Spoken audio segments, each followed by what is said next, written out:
Hey guys, আসসালামু আলাইকুম। তো কাশপিয়াস কিচেনে তোমাদের সকলকে স্বাগতম। আজকে আমি তোমাদের জন্য নিয়ে আসছি একটা অসাধারণ রেসিপি। তোমরা হয়তো দেখে বুঝে গেছো যে আজকের রেসিপিটা কি দিয়ে হতে চলেছে। হ্যাঁ গাইস, ঠিকই ধরছো, এটা হচ্ছে পুঁই শাকের বিচি। তো পুঁই শাকের বিচি যে খাওয়া যায় এটা অনেকেই জানে, আবার অনেকেই জানে না। এটা বিভিন্ন ভাবে রান্না করা যায়, শুটকি দিয়েও রান্না করা যায়, মাছ দিয়েও রান্না করা যায়, কিন্তু আমি আজকে কোনোভাবে রান্না করব না। আমি জাস্ট সিম্পলি আজকে এটা ভাজি করব। তো আজকে রেসিপি শুরু করা যাক।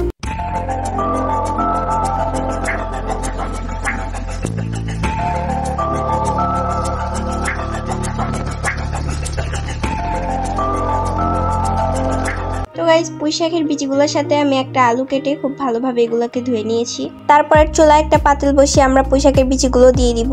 তারপর অল্প একটু পানি দিয়ে এখানে লবণ আর হলুদের গুঁড়ো দিয়ে এটাকে আমরা সিদ্ধ করে নিব। তো পুঁই শাকের বীজগুলো যখন সিদ্ধ হয়ে যাবে আর দেখেন পানিটা একদম শুকায় গেছে, তো এখন আমরা চুলাতে একটা প্যান বসিয়ে দিব আর সামান্য একটু তেল দিয়ে দিব।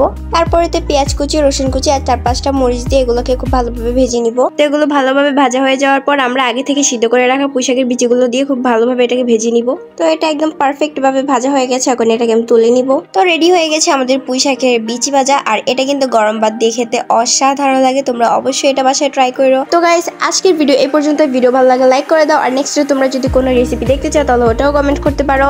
আর হ্যাঁ, এরকমই নিত্য নতুন ভিডিও পেতে আমার চ্যানেলটা অবশ্যই সাবস্ক্রাইব করে রাখবা। আর তোমাদের সাথে দেখা হচ্ছে নেক্সট ভিডিওতে। ততক্ষণের জন্য আল্লাহ হাফেজ।